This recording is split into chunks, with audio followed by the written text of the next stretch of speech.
नरेंद्र मोदी ने लुचिंगबा बीजेपी की लेंगाक असिना नहासिंगबु थबक पिनबगिदमक पुथोरक्लिबा अग्निपथ स्कीम असी लेबाक असिगी नहासिंगबु मैनुंगदा लंगसिनब होतनबनि हाइना एमपीसीसी की जनरल सेक्रेटरी एस मनाउतोना फोंदोक्रे वाफम असिंग असि वीटी रोड लेबा कांग्रेस भवन की conference hall पांथोखिबा पाउगी मिफम अमद हाइकिबने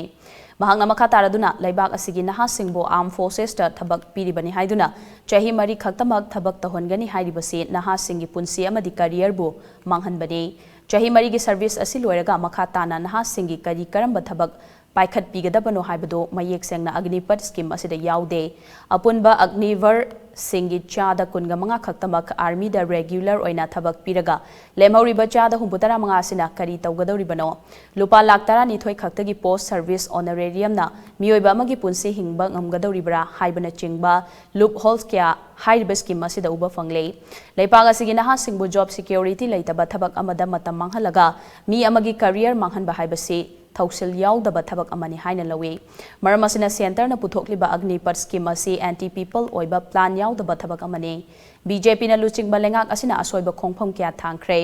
demonetisation citizenship amendment bill farms bill अदुगा हाउसिंग ना अग्निपथ असिने असिगुंबा असोइबा क्या असिना ngaside अखोइगे लेबाक असि मनिंग हनबगी फिबा ममदा लेरे अग्निपथ स्कीम असिबु यानिंगदबा फोंदोकनरक्तुना ngaside इंडिया की मफम क्यादा मियोइ चा क्याना हिंसा फाउबा याउना प्रोटेस्ट क्या तौनरक्ली ओइरक्लिबा फिबा मसिदा असोइबा खोंगथांग अमा ओइरिबा अग्निपथ स्कीम असि लेंगांगना हंदोकफम थोई हाइना महांगना मखाताखी पाकिस्तान या इंडिया का नोम कागल नोमी कागनरी सिगुम्बगी तंजास का कोई सिगुम्बा अग्निवीर म्याम जे सिन्नरागदे इंडिया की माइकैदा नेशनल इंटरेस्ट क्या लेकिते गया मसिने कोई कांग्रेस पार्टी ना मयाम खंगनदि परमदुना सिगुम्बा मथोंग मरम खंगदबा मवोंग मलिन तादबा तुंगी थबक पुंदबा नहासिंगी अखोइगी अफाबमु ओइरगनी हाइबगी वाइट पेपर में